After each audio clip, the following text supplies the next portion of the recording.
Gaur Premanandi Hayaribo Jayom Vishnu Pad Paramahansa Padavrajaka Acharya Asatar Satashi Shiman. ISKCON BBT founder Acharya Divine Grace AC Bhaktivedanta Swami Maharaj. Nitya Lila Pravishta Om Vishnu Pad Divine Grace Shila Bhakti Siddhanta Saraswati Thakur Prabhupada Ki Jai. Ananta Koti Vaishya Vrinda Ki Jai. Nam Acharya Shila Haridas Thakur Ki Jai. Prem Sakahosh Krishna Chaitanya Prabhu Nityananda Shri Advaita Gadadhara Shri Vasadi Gaur Bhaktivinoda Ki Jai. Shri Shri Radha Krishna Gopa Gopinath Shama Kunda Radha Kunda Gira Govardhan Ki Jai. Shri Vrindavan Ki Jai. Shri Navadip Mayapur Dham Ki Jai. Shri Nilachal Jagannath Puri Dham Ki Jai. Ganga Mai Ki Jai. Jamuna Mai Ki Jai. Bhakti Devi Ki Jai. Shri Mati Tulsi Maharani Ki Jai. It was beautiful lordship. Shri Shukmini Dwarkadish Ki Jai. Shri Shukmini Dwarkanath Ki Jai. Shri Shri Jagannath Baladev Subhadra Ki Jai. Shri Shri Gaurnitai Ki Jai. Samaveta Bhaktivinoda Ki Jai. Going back to home, back to Godhead Ki Jai. ISKCON Los Angeles Yatra Ki Jai. Brihad Madanga Transcendental Book Distribution Ki Jai. International Food for Life Transcendental Prasadam Distribution Ki Jai. Shri Harinam Sankirtan Ki Jai. Nittai Gaur Premanandi Hari Haribo. All glories to the Assembly devotees. All glories to the Assembly devotees. All glories to the Assembly devotees. All glories to Shri Shri Guru and Gauranga. Glory to Srila Prabhupada.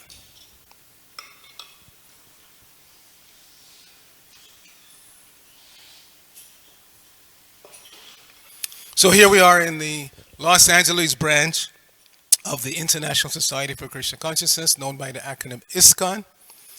And we'd like to make a special welcome to the yoga teacher trainees from Veda Yoga. Veda Yoga is run by an old friend, Kumi Yogini, part of our community for how long now? When did you move in? 10, 12 years ago, something like that. Who's counting? Anyway, she's been around a while. And whenever she does a teacher training, she brings the students here, which is very good exposure because you're studying yoga. Yoga means to connect. That's the Sanskrit word yoga. So, there are different branches of yoga. Bhagavad Gita is considered to be the premier yoga shastra to explain what yoga is all about. And the speaker of Bhagavad Gita is Lord Krishna. And his conclusion is that Bhakti Yoga is the topmost rung of the yoga ladder. So anyone who practices any form of yoga should at least be aware of what is Bhakti Yoga. So that's what we practice, Bhakti Yoga. So today we're going to be reading from one of the premier Bhakti Shastras, the Srimad Bhagavatam. And so the verses on the board, we're in the first canto, which is entitled Creation.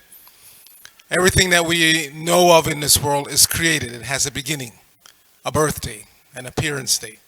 And it stays for some time and then it disappears or dies or like that. So creation we have to be aware of. And the main creation we are concerned about or should be concerned about is how were we created? Where do we come from? And how do we fit into the big picture? So this is the subject matter of the first canto, creation. Where does everything come from? Any intelligent person should want to know.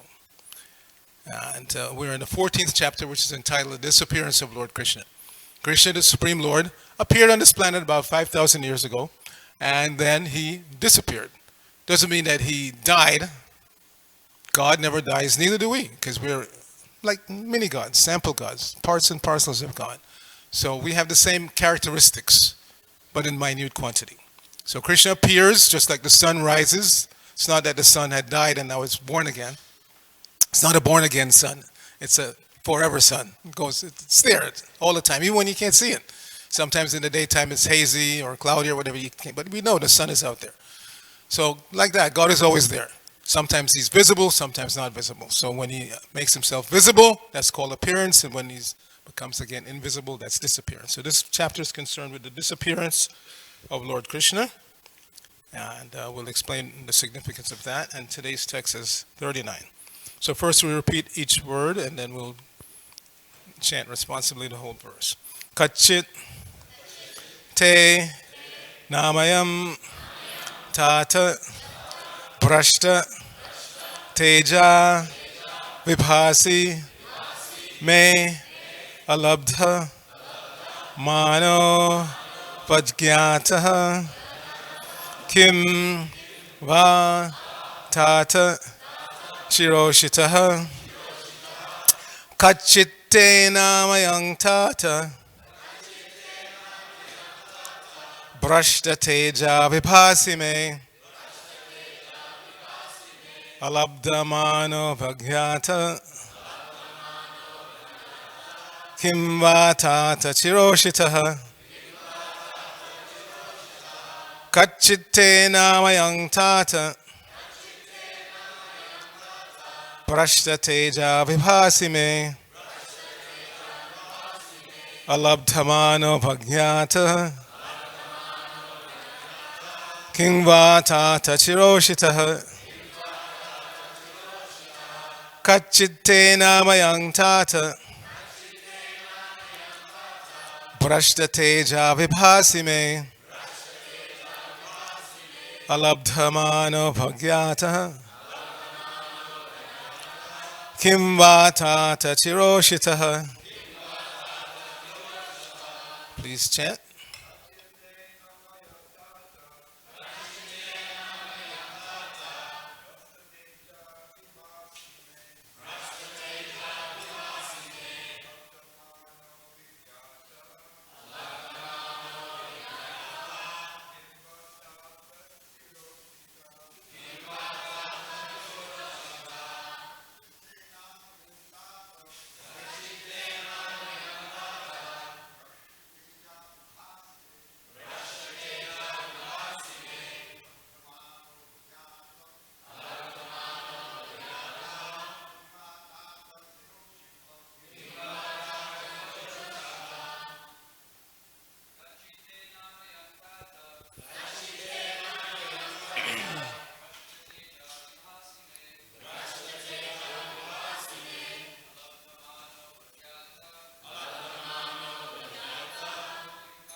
Vaishnavis.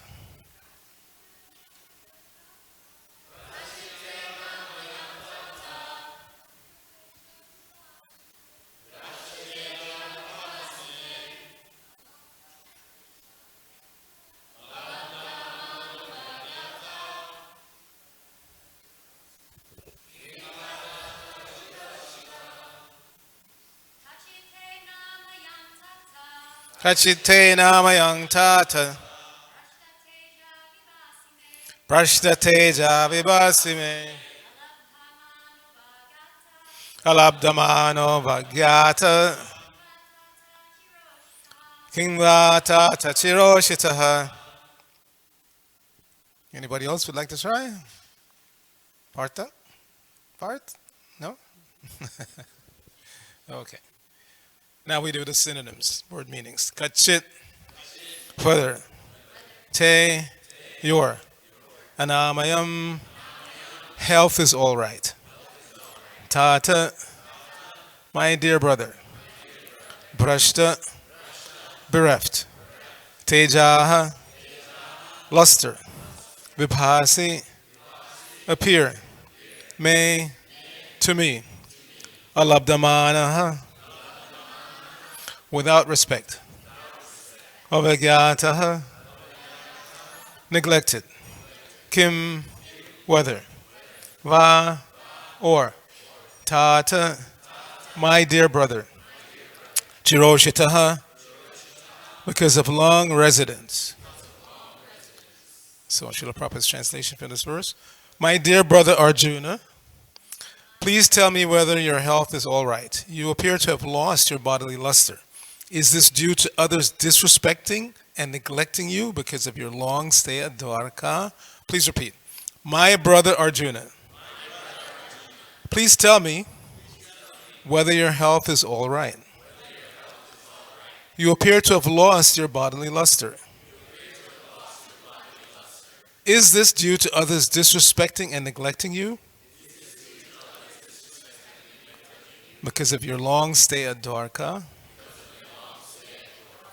So Srila Prabhupada gives a very short commentary on this verse. He says, From all angles of vision, the Maharaj inquired from Arjuna about the welfare of Dwarka, but he concluded at last that as long as Lord Sri Krishna himself was there, nothing inauspicious could happen. But at the same time, Arjuna appeared to be bereft of his bodily luster, and thus the king inquired of his personal welfare and asked so many vital questions. Nama Om Vishnu Padaya Krishna Prishtaya Bhutale Srimate Bhaktivedanta Swaminiti Namine Namaste Saraswate Deve Gauravani Pacharine Nirvishesha Shunyavadi Paschatya Deshatarine Om Agyana Timirandasya Gyananjana Shalakaya Chakshur Unmilitam Jena Tasmai Shri Gurave Namaha Shri Chaitanya Manobhishtang Snapitang Jena Bhutale Swayam Rupa Kadamayam Dadati Swapadantikam Vandeyahang Shri Guru Shri Yuttapada Kamalam Shri Gurun Vaishavangsha Shri Rupam Sagajatam Sahagana Ragana Tanvatang Tang Sajivam Sadvaitam Savadutam Parijana Sahitam Krishna Chaitanya Devam Shri Radha Krishna Padan Sahagana Lalita Shri Vishakan Vitangsha Hey Krishna Karuna Sindhu Dina Bando Jagatpate Gopesha Gopika Kanta Radha Kanta Namosate Tapta Kanchana Gaurangi Radhe Vrindavaneshwari Vrishabhanu Sute Devi Pranamami Hari Pre Vancha Kalpatarubhyascha Kripasindubhya Evacha Patitanang Pavanebhyo Vaishnavebhyo Namo Namaha Jai Shri Krishna Chaitanya Prabhu Nityananda Shri Advaita Gadadhara Shri Vasadi Gaur Bhaktivinoda Hare Krishna Krishna Krishna Hare Hare Hare Rama Rama Rama Hare Hare. So in English we have a phrase, inquiring minds want to know. In other words, we should really be always curious, because if we are honest with ourselves, there's so much that we don't know. We sometimes become very proud of what we know, but what we know is very, very little compared to the vast unknown. But just because this is a mistake, a fallacy in modern thinking, that because I don't know something and I don't know anybody else who knows that something, then nobody knows. No. Prabhupada drilled this point home over and over again. Just because you don't know and you don't know anybody else that knows doesn't mean that nobody knows. It just means you haven't met that person who knows. And when you don't know something and you don't know anybody who knows, then it's a mystery. It's mysterious. No, mysterious means you just don't know. It's just like a magic show. Here we have the, I don't know if they still have it, the Magic Castle in Hollywood. It's been around forever. I remember going there as a youngster. But so a lot of magicians go there to strut their stuff. So they know the trick, and they learn that trick from somebody else, but the audience is awed. Oh my God, how did he do that? How did he saw that lady in half? There's a methodology, how to saw the lady in half. And she's still in whole, but you see the legs over here and the head over there, and you wonder, oh my God, how did... So it's like that with everything. Those who don't know, they either neglect the phenomenon and just go on about their daily business, or they think nobody knows. But no, there's somebody who knows. There's someone behind everything. As we said earlier on, everything is created, at least in our experience. Our bodies, this building, the city, everything, the planet, the whole universe, everything is created. That's the material side of the equation. But there's a spiritual side that's always existing. Krishna makes that point very clearly in the Bhagavad Gita. Parat sasmat tubhava anyo, vyakto vyaktat sanatana. There are two realms of existence, the temporary realm that we're in, and there's a spiritual realm that's ever existing. Now we, as individual conscious living entities, Atma, we belong to that eternal spiritual realm, but voluntarily we turn away. That's what free will means. You have the freedom to be a part of what's happening over here or a part of what's happening over here. Just like all of you know, you're not here by force, you're here voluntarily. You were invited and you decide, yeah, I should check this out, and you came. So our entire existence is like that. At every moment we're presented with choices. This is the business of the mind. We have two levels of existence in the material world. The gross physical level, the body that we take to Beta Yoga and we stretch it. But if the mind is not in order, we may wind up on Venice Beach instead of Beta Yoga. Because the mind just urges, I don't want to stretch today. Let me just go chill out at the beach. So there's the subtle body, which is mind, intelligence, and ego.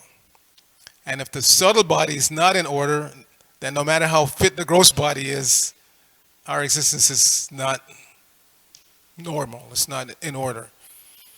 In other words, somebody can be very buff, very well built, but if they're crazy, you can't trust them. You wouldn't give them a knife and ask them to cut something up because they may turn on you. So the subtle body has to be in order also. The mind has to be in order. That's what we say mental health is important, not just physical health. But above the mind, and this is we learn from Bhagavad Gita, these are the basics of existence. There's a gross body consisting of knowledge acquiring senses. Our eyes can see, our ears can hear, we can touch to feel something, we can taste something. These are the knowledge acquiring senses. And then there are the working senses, the legs, the arms, the belly, the genital, the anus. These do work. That's the gross existence. And then above the gross body again is the subtle body, the mind, intelligence, ego. And the subtle body is also always active. Even when the gross body is lying down at night, we say sleeping. The gross body is sleeping, but the subtle body is active. And therefore we dream and we see things even though our eyes are closed all night. You wake up and you say, oh, I saw so and so, or I saw such and such place. Or what do you mean you saw? Your eyes were closed all night. See? So the power of seeing is not inherent to the body. It's inherent to the soul actually, and it becomes manifest through the subtle body. Mind, intelligence, and ego. So above the mind, and the mind is always proposing ideas for enjoyment. Do this, don't do that, do this, that. We should go here, we should go there.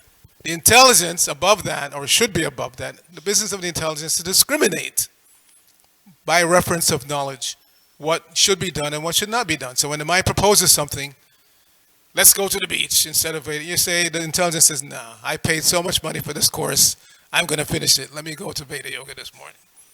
So the intelligence takes over and guides the mind, and therefore the gross body follows along with the plan.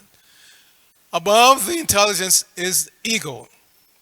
Ego is our sense of existence, our sense of being. That's ego.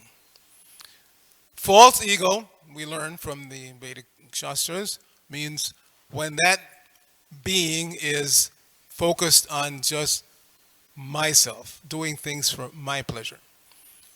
Real ego is when we turn around 180 degrees and do things for the pleasure of God, for the pleasure of Krishna. So that's the sum and substance of Krishna consciousness. We've been in this material realm for countless lifetimes. Millions, billions of years we've been here. And we're me focused. Well, we extend it a little bit. Me first, then my family, then my community, my country, my planet, but it's still me in the center. You see, it's me centered. Real ego means turn 180 degrees. It's just like the analogy of the sun again. When you have your back to the sun, you see shadow. When you turn and face the sun, you see nothing but light. Darkness cannot exist in the sunshine. Darkness means the absence of light, the absence of the sun produces darkness. So darkness can never conquer light, just the opposite. If you let the light in, then there's no more darkness. So the God consciousness is like that. We want to know about ourselves. We want to know, we should want to know about existence in general. This is lumped in one category called Sambandha Gyan. Understanding yourself, your existential position, and automatically that of others, and what this whole creation is meant for. That's called Sambandha Gyan. So everybody should be curious about these subjects.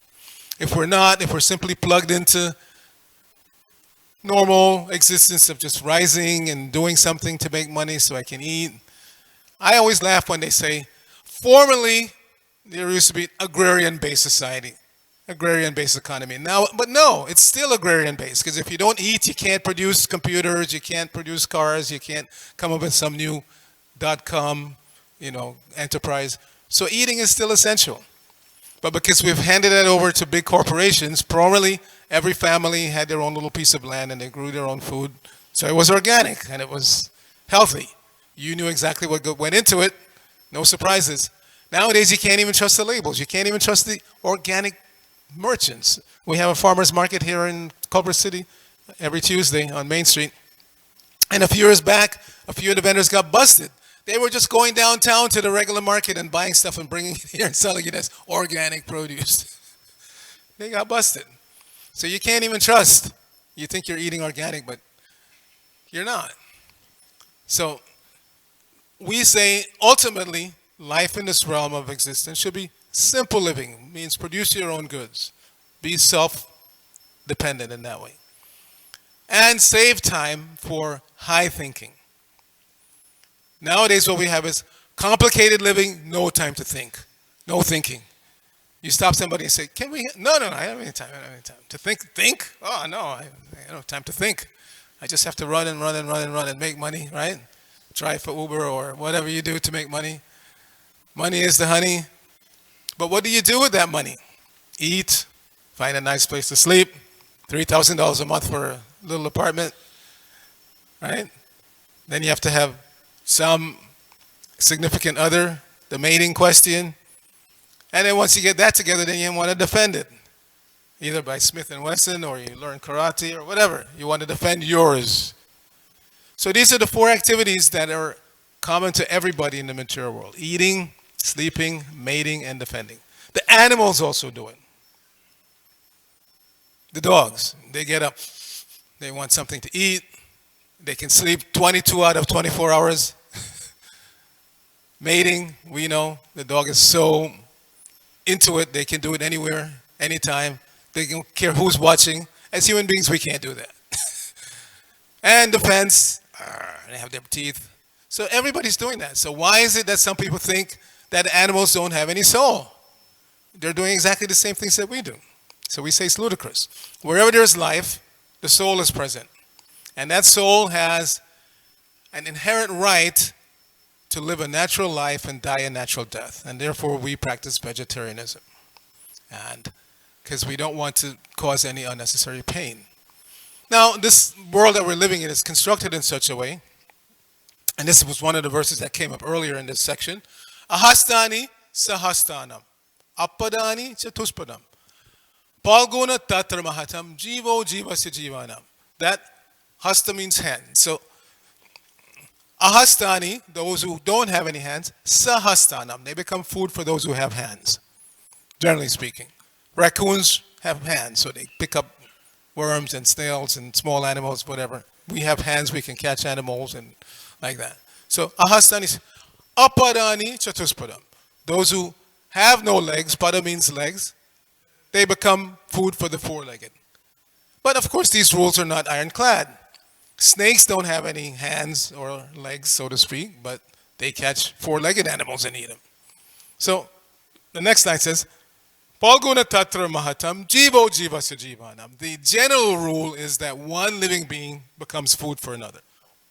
That is the rule in this realm of existence, this material world. Everybody has to eat, and we eat at the expense of others. Even if we're vegan, vegetarian, we're eating at the expense of the plants. Those plants have a right to live. Even if you say, well, I won't even eat any vegetables or grains. I'll just be a fruitarian because you can just pick the fruit from the tree. But did you ask permission? Did you ask that tree, can I take your fruit? You see, we're always eating at the expense of someone else.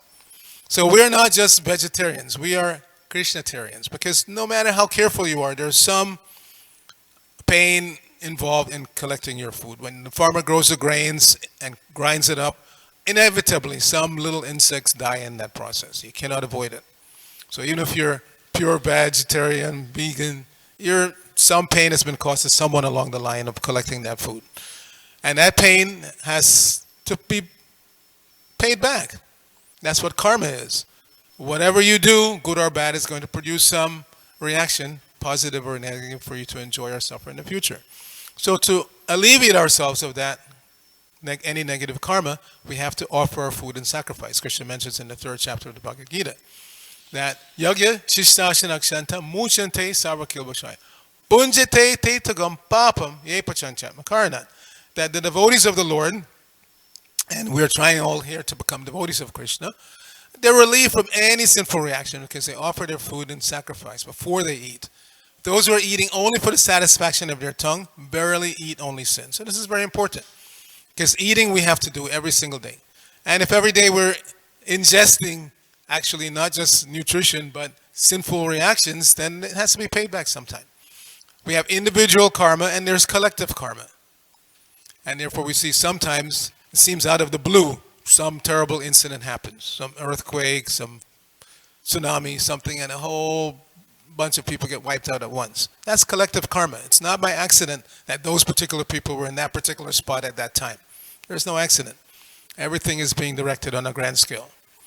So we have to try at least to make positive karma, not negative karma. So veganism, vegetarianism, that's one way, but we have to take it a step further and offer that food and sacrifice before we eat it. So we have we hope, a very nice breakfast for you, made with love and devotion by the devotees who are in the kitchen right now.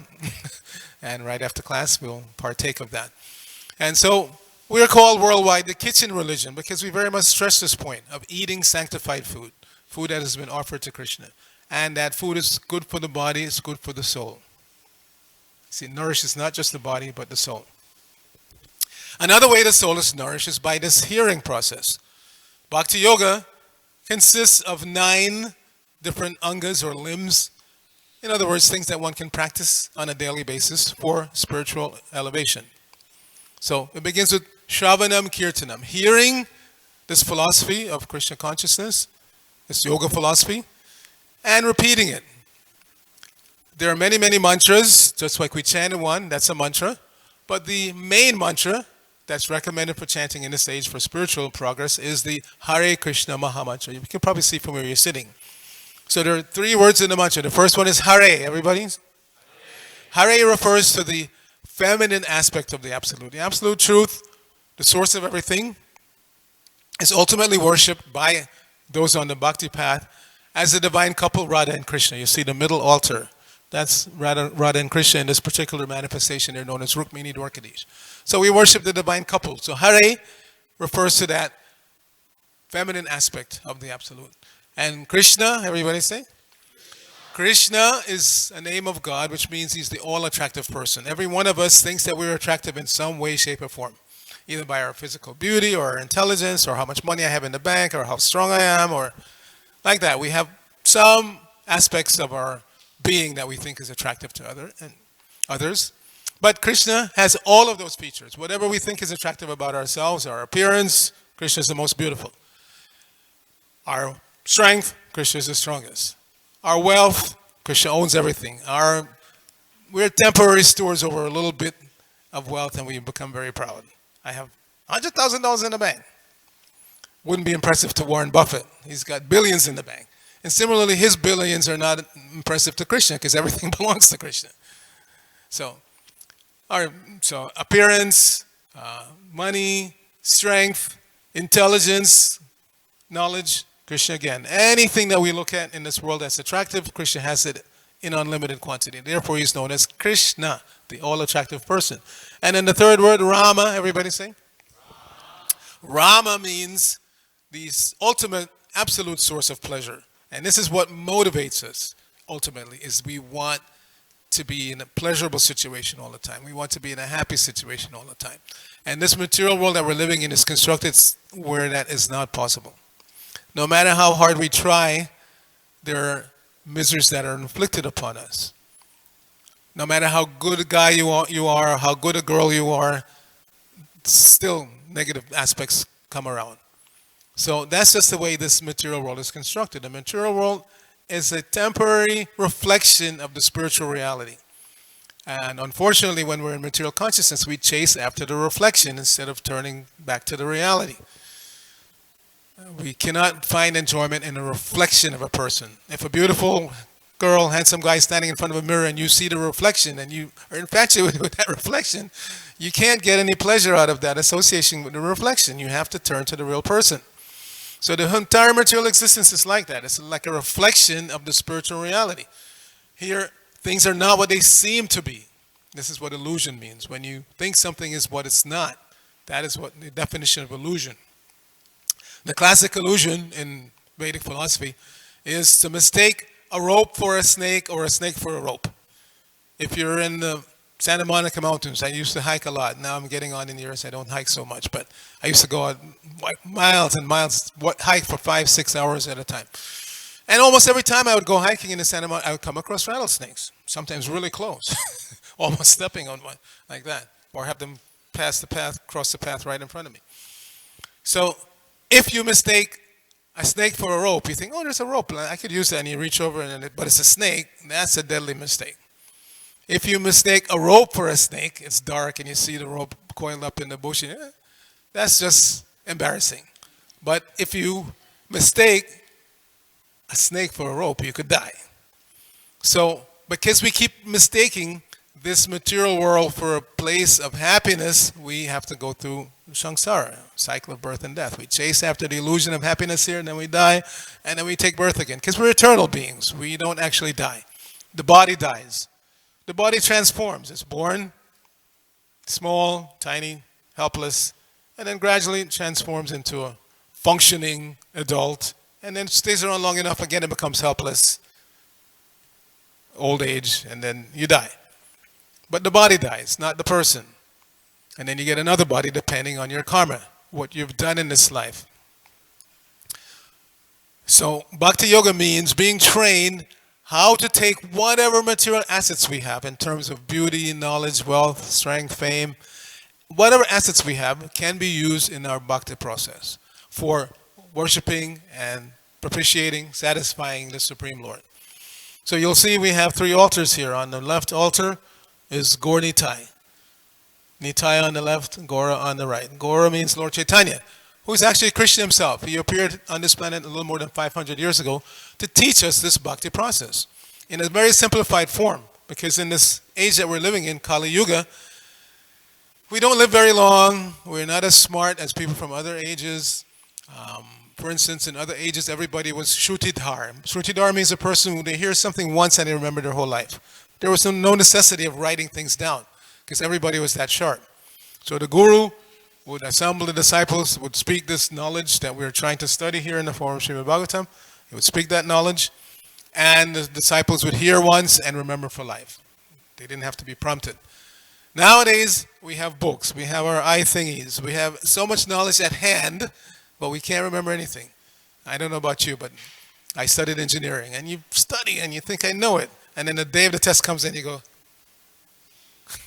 I'm drawing a blank, I can't remember that formula. How does it start again? So you start, maybe if I could just see the first word.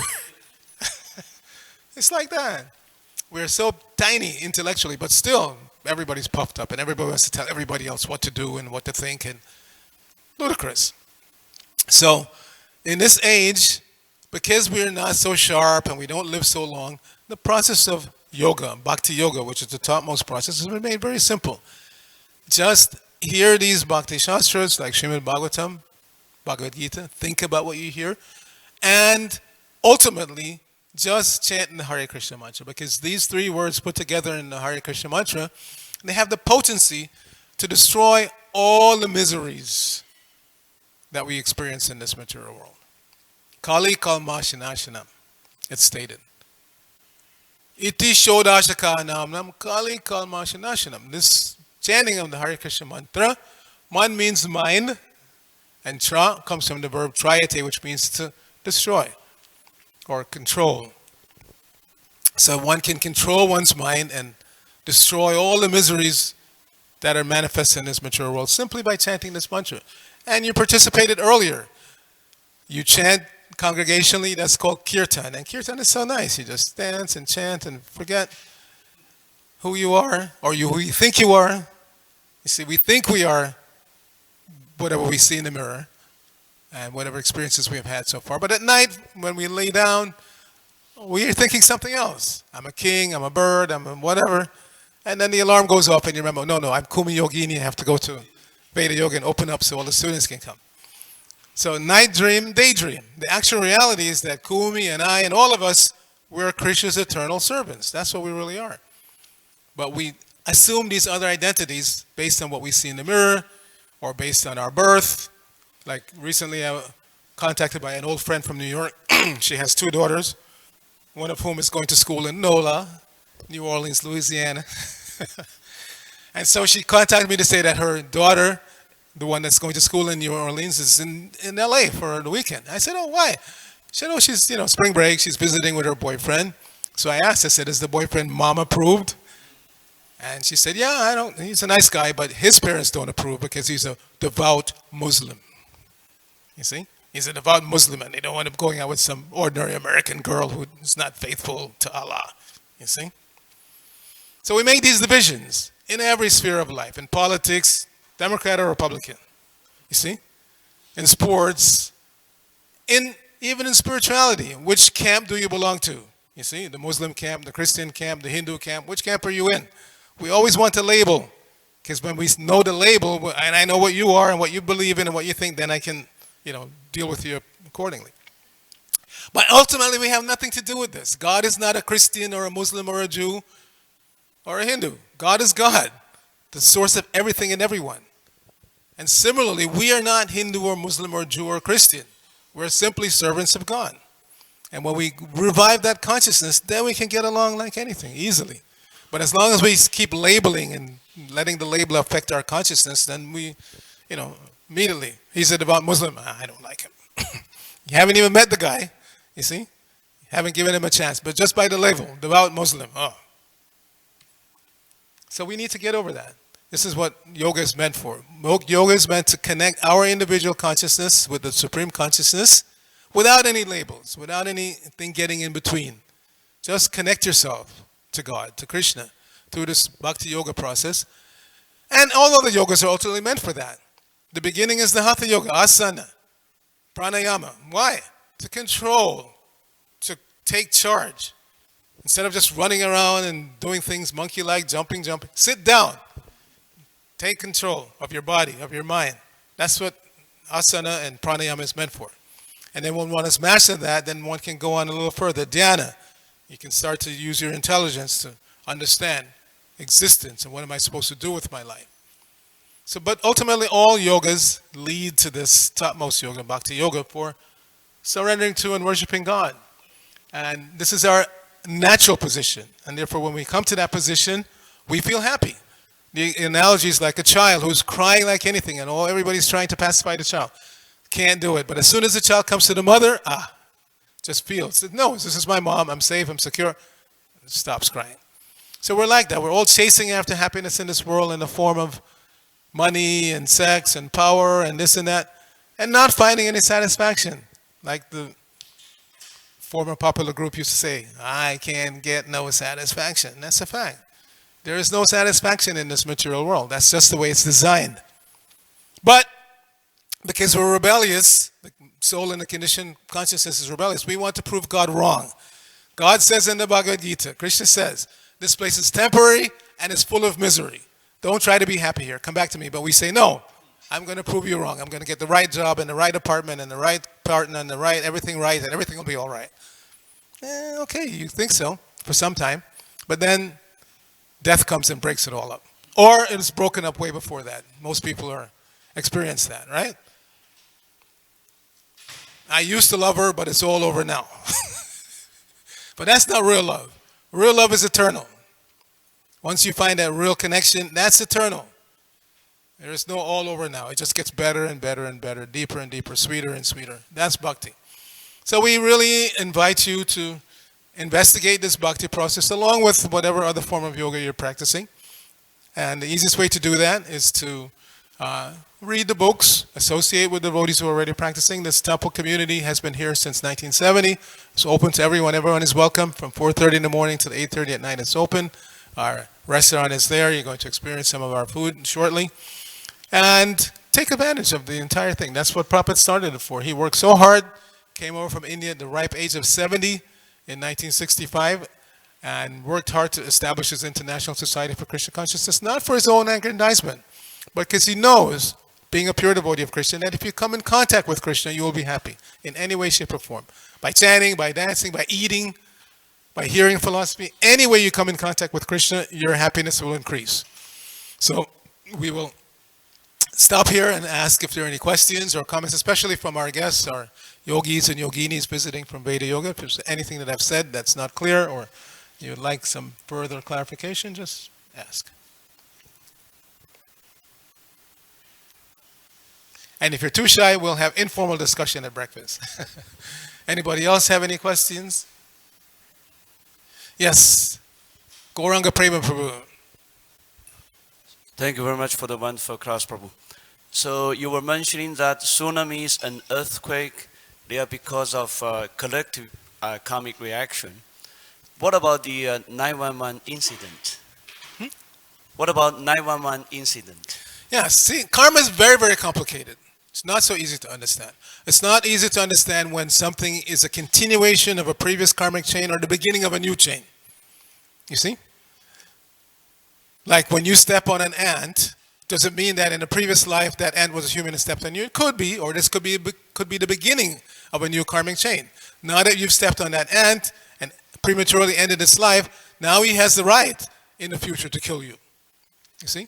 So it's very, very complicated. We don't know if 9/11 was a continuation of a previous karmic chain or if it was now the beginning of a new chain that will manifest and continue to unfold in the future. But either way, it's not good. The best solution is to live life in such a way that you don't produce any karma, good or bad. Because even good karma, like good karma means you're generous, you give in charity, you're nice to people, whatever. But so you have to come back in this world to reap the benefits of that good karma. It's not by accident that someone is born Bill Gates or Warren Buffett. It's not by accident. That means in previous lifetimes they were very, very generous. And according to the Vedas, when you give money, especially to the right recipient, in other words, because you can use your money improperly also. You go walking down the street, you see a guy lying in the gutter with a bottle next to him. You know, if I give him $5, he's just going to go to the liquor store and buy another bottle. So that's not proper charity. That's not proper charity. It's charitable, and you'll get it back 1-to-1, the Vedas say. You give $1 to somebody who's not really worthy, you'll get $1 back in the future. You give $1 to a worthy recipient of charity, somebody who's going to use it for spiritual advancement, you get it back thousands fold. You give $1 to a devotee of Krishna like Srila Prabhupada, you can't calculate your benefit in the future. So charity is good, and there are other ways to be charitable. You spend your money to plant trees, to make nice water available for people who don't have water. This is all nice charitable work, and you will get rewarded in the future for that. But in order to be rewarded, you have to take birth again. The whole idea behind Bhakti Yoga is don't take birth again. Qualify yourself to get off this cycle of samsara and go back to the spiritual world. So the devotee, it may seem that we're doing ordinary charitable work. We're feeding people, we go out and distribute spiritual knowledge, but no. This is called nice karmic activity. It doesn't produce any material karma, good or bad. It just gives you spiritual credit, which is never, never annihilated. The spiritual credit just keeps increasing. So even if you die, you haven't completed the bhakti course, when you come back again, you're guaranteed to take birth as a human being, and you pick up exactly where you left off. And that's what we have all experienced. Sometimes a young lady, a young man, they come through the door, it seems they don't know anything, and within a week, they know everything. They're just picking up where they left off in a previous life. Everything clicks. It makes sense to them. They know exactly how to do everything. It just, you're amazed. How is this person? They didn't even get bhakti training, and they already know everything. And they've revived their Krishna consciousness from a previous lifetime. All right? Grantaraj Srimad Bhagavatam ki jai, Srila Prabhupada ki jai, Gaur Bhakta Vrinda ki jai. Now our guests, you come with me. We'll go next door to the restaurant.